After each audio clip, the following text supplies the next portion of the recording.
교회는 생명 공동체입니다. 생명력 있는 공동체인 교회는 그 생명력을 나타내야 합니다. 생명력의 가장 기본이 무엇일까요? 성장입니다. 따라서 생명력을 가진 교회가 성장하는 것은 지극히 자연스러우며 아름다운 것입니다. 우리가 알고 있는 초대 예루살렘 교회, 성령 충만한 교회였습니다.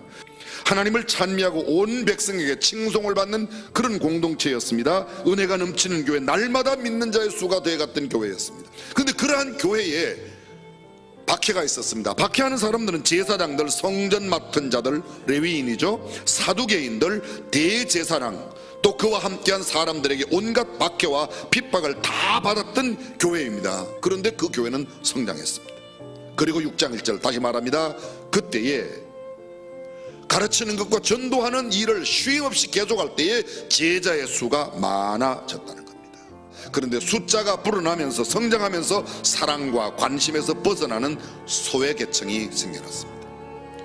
성경은 이렇게 말합니다. 헬라파 유대인들이 자기의 과부들이 그 매일 구제에 빠짐으로 히브리파 사람을 원망했다고 기록하고 있습니다. 헬라파 그리스도인 유대인들의 불평하고 원망합니다. 매일의 구제에서 헬라파 과부들이 구제품을 받지 못하였다는 겁니다. 사랑하는 성도 여러분, 사람 모여 사는 곳에 어찌 원망과 시비가 없겠습니까? 어디 완전한 곳이 있겠습니까? 초대교회 그렇게도 성령 충만하고 훌륭한 예수님의 제자 베드로와 요한, 야고보 이런 사람들이 초대교회 지도자였습니다. 그들과 함께하는 교회도 문제가 있었는데 하물며 고명진이 있는 교회 왜 문제가 없겠습니까? 문제는요, 내가 그것을 어떻게 지혜롭게 이겨내느냐가 문제이지 그것 때문에 문제가 되는 게 아닙니다. 초대교회 이 문제를 어떻게 해결했을까요?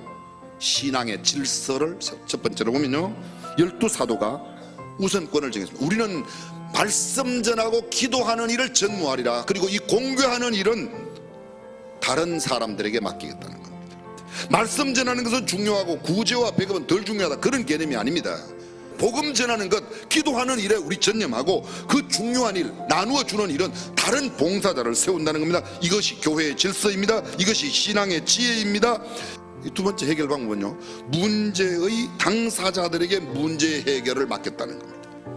초대교회는 자기들이 무시되었다고 생각하는 사람들에게 직임과 권한을 주었습니다. 편견을 극복하게 하였습니다. 원망을 잠재웠습니다. 유명한 설교가 찰스 헤던 스펄전은 이렇게 말합니다. 만일 당신 교회에 별나고 까다로운 사람이 있다면 그에게 직임을 주어 그로 그 일을 하게 만들어라. 세 번째, 그들은 공개하는 일을 감당했습니다. 똑같은 일을 감당하는 겁니다. 단지 우리들은 복음을 전하여 영혼을 구원하고 기도하는 일에 전념하고 그들은 그 일을 전념하게 하는데 그 일은 똑같이 중요한 일입니다. 구분이지 누가 높고 낮음의 문제가 아니라는 것을 알 필요가 있습니다. 마지막 네 번째, 선택된 자들의 기준입니다. 두 번째로 칭찬 듣는 사람이었습니다. 세 번째, 성경은 말합니다. 성령 충만한 사람. 네 번째, 지혜가 좋은 문제의 당사자들이 그 문제를 해결하게 만들었습니다. 자, 그러면 이런 교회의 직제와 제도가 생긴 결과는 어떠합니까? 7절 다 함께 보겠습니다. 하나님의 말씀이 점점 왕성하여 예루살렘에 있는 제자의 수가 더 심히 많아지고 큰 부흥의 역사가 일어났습니다.